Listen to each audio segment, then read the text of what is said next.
సరిపోయింది, ఇంకా ఇది ఇంతకంటే ఎక్కువ చేయలేమంటలేం. అందుకే ఈరోజు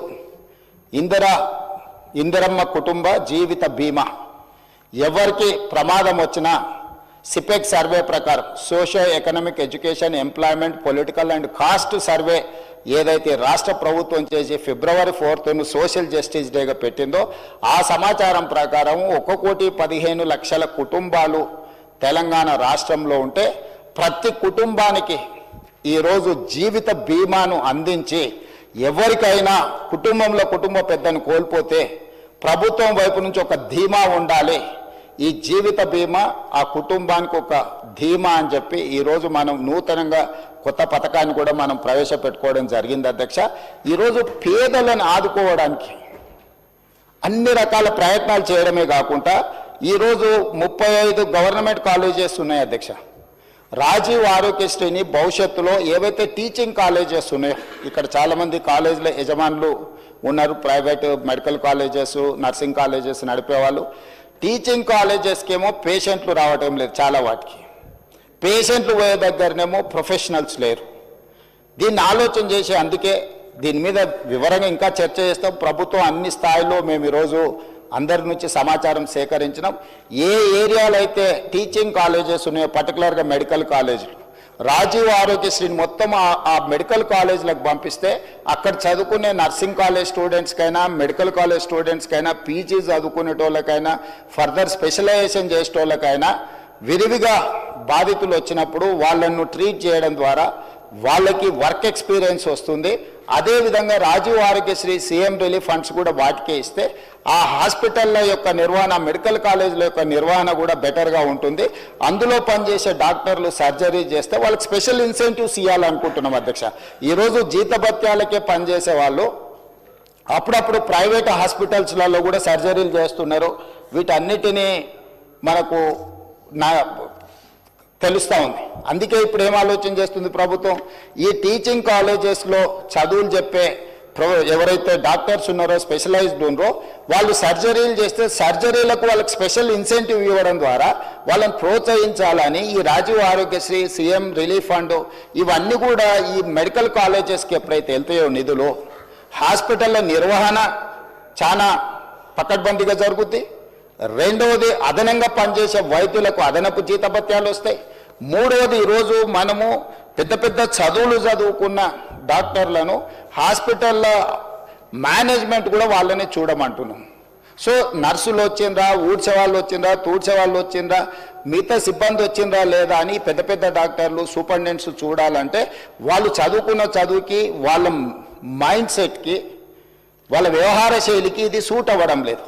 అందుకే ఈరోజు ఈ నిర్వహణ మొత్తం సపరేట్ చేసి దీనికి సపరేట్గా ఒక గ్రూప్ 1 ఆఫీసర్నో లేకపోతే ఒక గ్రూప్ 2 ఆఫీసర్నో ఇతర సిబ్బందిని పెట్టి ఈ సిబ్బంది యొక్క నిర్వహణ బాధ్యత మొత్తం ఒక వింగ్ అప్పచెప్పి పేషెంట్లకు ట్రీట్మెంట్ చేసే బాధ్యతను కంప్లీట్గా ప్రొఫెషనల్గా డాక్టర్లతో చేయించాలనుకుంటున్నాం. ఇప్పటివరకు మొత్తం పేషెంట్లను చూడడమే కాకుండా హాస్పిటల్ వ్యవస్థను నిర్వహించే బాధ్యత కూడా సూపరింటెండెంట్ మీదనే ఉంటుంది. దాంతో అతను నర్సు వచ్చిందా, లేకపోతే ఊడ్చేవాడు వచ్చిందా, సిబ్బంది వచ్చిందా రాలేదా, వాచ్మెన్ వచ్చిందా లేదా, బయట పార్కింగ్ ఎవరు చూస్తున్నారు, లేకపోతే క్యాంటీన్లో ఏముంది ఏం లేదు అతను చూడలేడు. అతని టెంపర్మెంట్కి అది సూట్ అవ్వదు. రెండోది అతను క్వాలిటీగా కూడా పనిచేయలేడు. అతను లోపల సర్జరీ చేయాలన్నా, వచ్చిన పేషెంట్లను చూడాలన్నా, ఇన్ పేషెంట్లను చూడాలన్నా, అవుట్ పేషెంట్లను చూడాలన్నా ఈ సమస్యలు ఉన్నాయి. కాబట్టి మన ప్రభుత్వం దీన్ని కూడా ఆలోచన చేసి ఈరోజు ఈ రెండు పనులను రెండింటిని సపరేట్గా ఈరోజు మనము డీల్ చేయాలనుకుంటున్నాం అధ్యక్ష. మూడవ పాయింట్, కొన్ని వేల మంది తెలంగాణ నుంచి ఇతర దేశాలలో డాక్టర్లుగా ఈరోజు పనిచేస్తున్నారు. వాళ్ళు తల్లిదండ్రులను చూడడానికో ప్రాంతాన్ని చూడడానికో లేకపోతే ప్రాంతం మీద అభిమానంతో వచ్చినప్పుడు వాళ్ళు 4-5 రోజుల్లో కుటుంబ వ్యవహారాలు చక్కదిద్దుకుంటే ఒక 20 రోజులు ఎక్స్ట్రా ఉన్నప్పుడు వాళ్ళు అత్యంత అధునాతనమైన వైద్యశాలలో పనిచేయడం కూడా అత్యున్నత చదువులు చదువుకున్న డాక్టర్లు వాళ్ళందరితో నేను మా దామోదర్ రాజనరసింహ గారు మాట్లాడి ఒక ప్లాట్ఫామ్ క్రియేట్ చేస్తున్నాం. డాక్టర్ సంజయ్కి కొంచెం ఇది ఎక్కువ అవగాహన ఉండే అవకాశం ఉంది. ఆ డాక్టర్లు అందరినీ ఆన్లైన్లో ఒక వెబ్సైట్ క్రియేట్ చేస్తున్నాం. వాళ్ళు ఎప్పుడు మన ప్రాంతానికి వస్తుండ్రు, ఏ టైంలో వాళ్ళు ఈ స్పెషల్ డిసీజెస్ కానీ సర్జరీలు కానీ లేకపోతే మెడికల్ కాలేజీలకు వెళ్ళి చదువులు చెప్పడానికి సమయం ఇండికేట్ చేస్తే ఆ టైంలో వాళ్ళని ఆయా హాస్పిటల్స్లలో వాళ్ళ సేవలను వినియోగించుకోవాలని చెప్పి ఈరోజు వాళ్ళందరితో చర్చ చేసినాం. వాళ్ళందరినీ కూడా ఒక కొలికి పట్టుకొచ్చినాం అధ్యక్ష. ఈరోజు ఈ ప్రాంతంలో ఉండి గ్రామీణ ప్రాంతాలలో ఉండి ఉస్మానియా కాకతీయ యూనివర్సిటీలలో మంచి చదువులు చదువుకొని ఇతర దేశాలకు వెళ్ళి గొప్ప పేరు సంపాదించిన డాక్టర్లు ఈరోజు తిరిగి సొంత ప్రాంతానికి ఏదైనా చేయాలనుకుంటున్నారు. ఇప్పటి వరకు ఎలాంటి వెసులుబాటు లేదు. ఏ డాక్టర్ ఎప్పుడు ఇండియాకు వస్తుండు, తెలంగాణకు వస్తుండు, లేకపోతే సొంతూరుకు వస్తుండు, ఎప్పుడైనా వెళ్తుండు, అతని సమయం ఎప్పుడు ఎలా కేటాయించగలడానికి ఏమీ వెసులుబాటు లేదు. అందుకే మన ప్రభుత్వం ఈరోజు స్పష్టంగా వాళ్ళతో చర్చించి మనం ఈరోజు ఒక ప్రత్యేకంగా ఒక website medical and health department నుంచి క్రియేట్ చేసి ఏ డాక్టర్ ఏ నెలలో ఏ సమయంలో మన దగ్గరకు వస్తున్నాడో ఆ సమయంలో అతను వైద్య సేవలు ఏమైనా అందించాలనుకుంటుండే ఇక్కడ ఉండే పేదలకు ఉచితంగా, అదేవిధంగా ఇక్కడుండే మెడికల్ కాలేజీలలో వెళ్ళి అతని ఎక్స్పీరియన్సు అతని అనుభవాన్ని పాఠాల కింద ఏ విధంగా చెప్పాలనుకుంటుండో ఈరోజు విదేశాలలో నిపుణులైన డాక్టర్లను తెలంగాణ కూడా వాళ్ళ సేవల్ని వినియోగించుకోవాలనుకుంటుంది. కాబట్టి వాటికి కూడా ఒక ప్రత్యేకమైన ఏర్పాట్లను చేస్తున్నాం అధ్యక్ష. అదేవిధంగా టీమ్స్ ఈరోజు వరంగల్లో కానీ అల్వాల్లో కానీ లేకపోతే ఎల్బీ నగర్లో కానీ సనత్ నగర్లో కానీ నిమ్స్ కానీ వీటన్నిటిని కూడా స్పెషలైజ్డ్ హాస్పిటల్స్ కింద చేయడమే కాకుండా ఈ CM relief fund, Rajiv Aarogyasri, LOC ఈరోజు ఇప్పుడు ముందుగానే మనం లెటర్ ఇవ్వాల్సిన పరిస్థితి. ఇప్పుడు ఓన్లీ నిమ్స్కే ఇస్తున్నాం నాకు తెలిసినంత వరకు.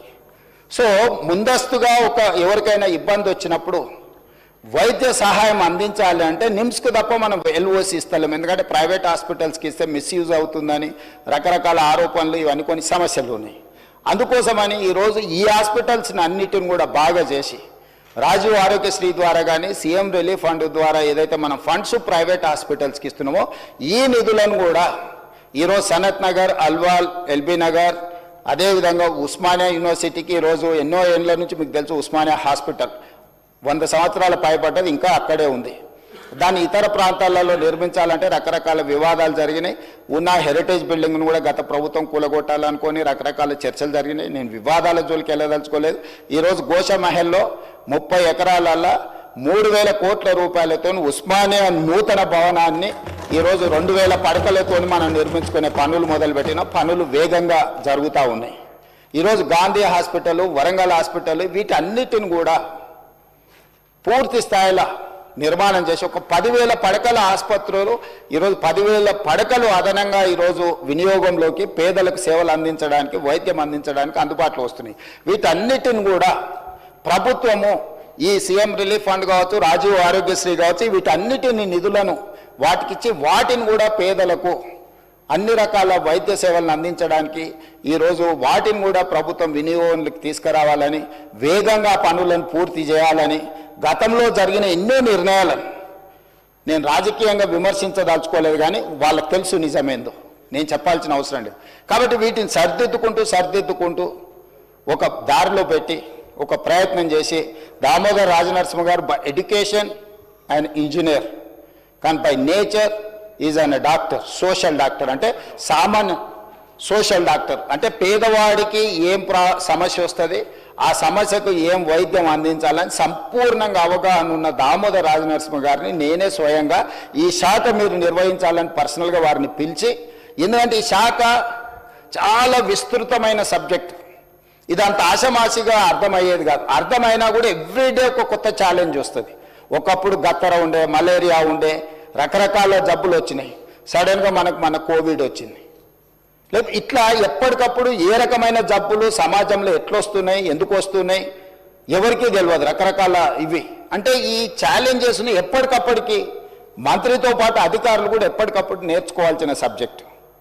మిగతా ఇష్యూస్ కంటే కూడా ఐటీ పరిశ్రమల కంటే కూడా మెడికల్ అండ్ హెల్త్ అనేది ఒక ఛాలెంజ్.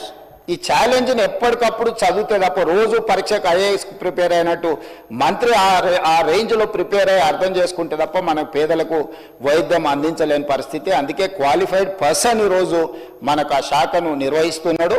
వారు ఇచ్చిన సూచనలు డెఫినెట్గా తప్పకుండా దాంట్లో ఏమేమి ప్రజలకు ఉపయోగపడుతుందో వాటన్నిటినీ స్వీకరిస్తాం. ఇంకా వారు చాలా మీటింగులు కూడా ఏర్పాటు చేసిండ్రు మంత్రి గారు. భవిష్యత్తులో కూడా ఈ అన్ని రిఫార్మ్స్ తీసుకురావాలనుకుంటున్నాం. ఇంకేమైనా సూచనలు ఇచ్చినా తప్పకుండా వాటిని ప్రభుత్వం తీసుకుంటుంది.